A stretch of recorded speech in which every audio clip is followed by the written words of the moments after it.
Greetings, everyone. DFG here, Gideon's Flight.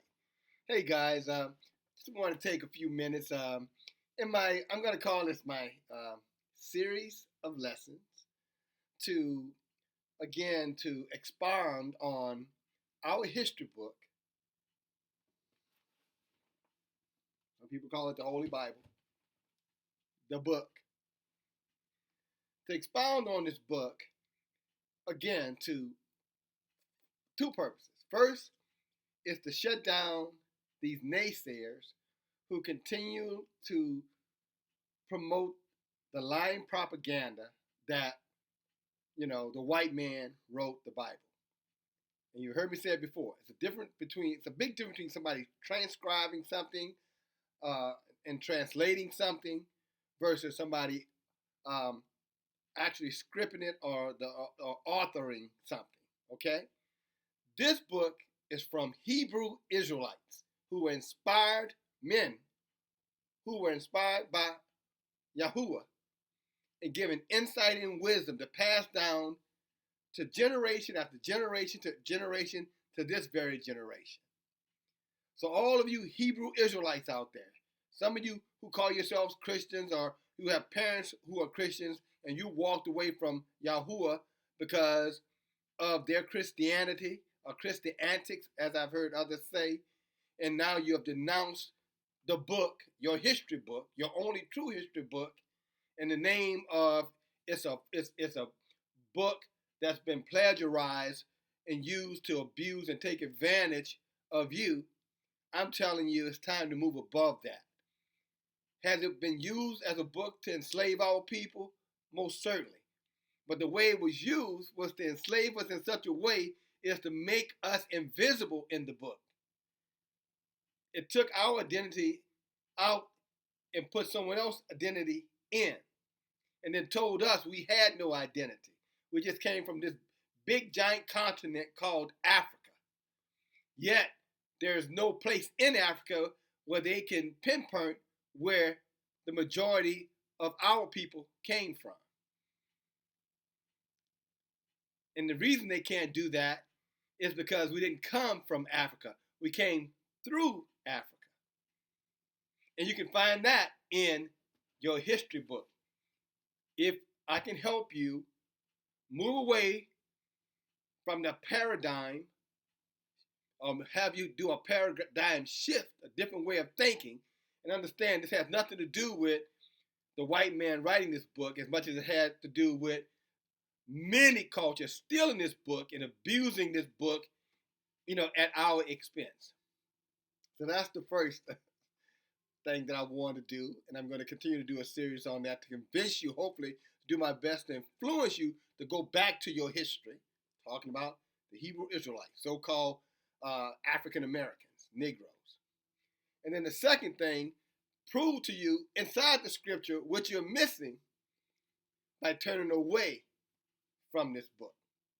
Again, prove to you what you're missing by turning away from the wisdom and the pleasure that's written inside of this book. Okay? So I'm going to take you on a short little journey. I'll be fast. But let me give you a taste of what I meant by the wisdom and the knowledge that's in this book. I'm going to read to you, from the book of Ecclesiastes, not Ecclesiastes, Ecclesiastes. That's a part of the Apocrypha. Much of the Apocrypha was taken out of the book you probably have in your possession, unless you have a King James 1611 version of the Holy Bible, so-called. Then you're not going to have the Apocrypha in there. And if you want to get an idea of what the 1611 King James Bible looks like, here's the King James Version, as you can see. See that? See 1611? And in that, you'll find the Apocrypha books. And Ecclesiastes is one of the Apocrypha books. So if you don't have, you need to go online. You can go on Amazon, one of those things, and get it for, $25, $30. Not that expensive, $50 maximum. So that if you really want to know everything that Yahweh has for you in your history book, then you want to get the 1611 book, okay? the 1611 history book, which they call the Bible. But let me go to Ecclesiastes chapter 8. I'm going to read to you, and then I'm going to do my best to give understanding verse by verse as I read it to you, okay? Okay, starting chapter 8, verse 1. It says, strive not with a mighty man, lest thou fall into his hands. In other words, don't pick a fight you can't win, okay? I remember my mother used to use this term. She said, don't write a check that your ass can't cash. That's what it means right here. It says, strive not with a mighty man, lest thou fall into his hands. Verse 2. Be not at variance with a rich man, lest he overweigh thee, for gold hath destroyed many, and perverted the hearts of kings.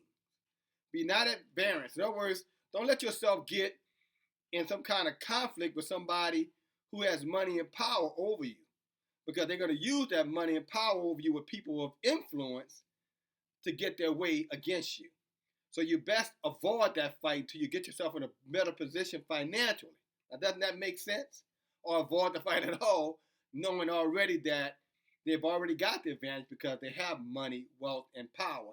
So you may have to avoid that fight for another and wait another day, fight another day. Verse 3. Strive not with a man that is full of tongue, and heap not wood upon his fire. Again, strive not with a man that is full of tongue, and heap not wood is on the fire. So if someone, is a wordsmith, somebody they're a con man would be a good example. Because the more you talk to that con man, the more he's going to reel you in. That con woman, to reel you in. The more you talk, that's what it means by that. It says, strive not with a man that's full of tongue, and heap not wood upon his fire. In other words, if you know they're slick talking, what else you call them? Smooth talkers. Like David said, I think it's 55 in Psalms 55 and 21.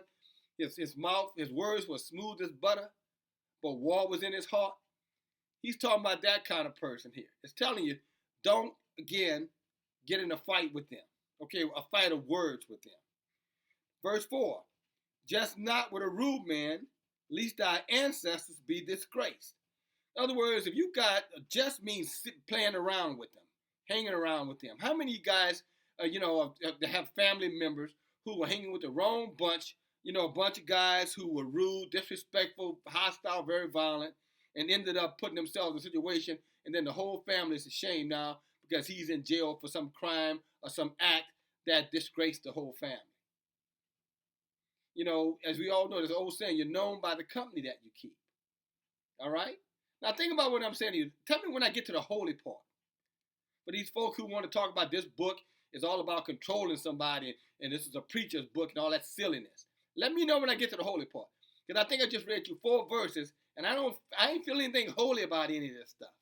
A lot of wisdom, but nothing holy. Not yet. Verse 5. It says, reproach not a man that turneth from sin, but remember that we were all worthy of punishment. In other words, if somebody's trying to change, let them change. Don't hold their past against them if they're sincerely, regretful of what they've done in the past. That's all it's saying. Because we've all done things that we've needed someone to show mercy, or grace towards us by letting it go. Okay? That's what it's saying there. Verse 6, dishonor not a man in his old age, for even some of us will wax old. And so we're saying, why go pick on old people when one day you're going to be an old person? Why shut old people out and say, I don't hear nothing you have to say because you're too old, ma'am, or you're too old, sir? Well, one day you're going to be age. Do you want people to talk to you like that? You're going to get there too. And typically, if karma works out, you reap what you sow. So it's telling you, show respect to your elders. Number 7, rejoice not over thy greatest enemy being dead, but remember that we all die. You know what I'm saying? And again, let me read that again. Rejoice not over thy greatest enemy being dead, but remember that we all die. So what's the victory in your enemy being dead when you're going to die one day too, is what it's saying. So don't rejoice over it. There may be benefits because they're out of your way, especially if they're worthy of, death. But it's saying don't have a big celebration, a big joy about it. Because one day, you're going to die too. So that's not something specifically reserved for others that you're not going to be invited to at some point. Okay, number 8. Despise not the discourse of the wise, but acquaint thyself with their proverbs. For of them thou shalt learn instruction in how to serve great men with ease. Again, despise not the discourse of the wise. In other words, if somebody got some wisdom, don't be too proud and too arrogant to learn from them. Because one day you may be able to benefit from that knowledge and from that wisdom, is what it's saying. Again, despise not discourse with the wise, but acquaint yourself with their proverbs, their insight, their wisdom, their knowledge. For of them thou shalt learn instruction and how to serve great men with ease. In other words, you're going to be around, if you sit around intellect, you're going to become an intellectual, is what it's saying. Now think about it. You sit around businessmen, that's how you learn how to do business. You sit around business women, that's how you learn how to do business. That's what it's saying to you. Number 9, miss not the discourse of elders, for they also learned of their fathers, and of them thou shalt learn understanding and to give an answer as the need required.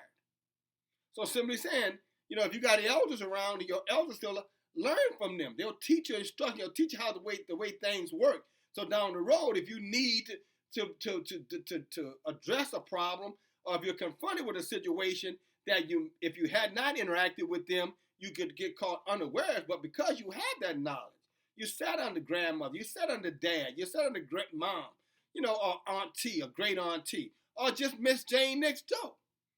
It's something to say, get that wisdom, hold on to that wisdom, because you never know when you're going to need it. So let them teach you. Sit them, ask them questions. Ask them about their past. Ask them how America was when they were a child. Ask them about anything that comes to your mind. Learn from them. All right? Number 10. It says, kindle not the coals of a sinner, lest thou be burnt with the flames of fire. So in other words, if you run with a bad crowd, expect something bad to happen. Number 11. Rise not up in anger at the presence of an injurious person, lest he lie in wait to entrap thee in thy words. In other words, when someone is down and you step on them, don't be surprised that, when you're not looking, they come back at you sideways. Number 13. Be not arrogant above thy power, but if thou be arrogant, take care to pay for it. Because you may be called to the floor for your arrogance, and you can't produce, you might find yourself in a bad way. Number 14, go not to the law with a judge, for they will judge for him according to his honor. Again, go not to law with a judge, for they will judge for him according to his honor. A simpler way to say this is that if you're going to court, you better make sure you have a very strong argument, and you better have good people to represent you. Because the more than likely that judge that's sitting behind that bench is going to judge or going to err on the side of those who have the most influence over that judge. So if you're going to court against a police officer, they're probably going to line up with the police officer. We've seen that before. Depending on where that person's standing is in society, who you're going up against, understand that judge is going to go to the side where it's more advantageous for that judge and not necessarily for you. Now I'm going to give you one more, and then I'll be done. But because I don't want to miss the essence of this message. I don't want to lose it in saying too much.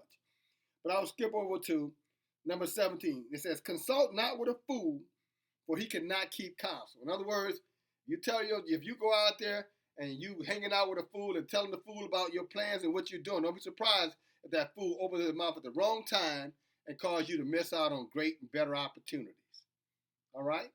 But anyway, all that being said, what part of this seemed holy to you? What part of this seemed like the white man was put in here to take advantage and control you? None of it, because he didn't put it in there. Your ancestors put it in there, and they put it in there for you.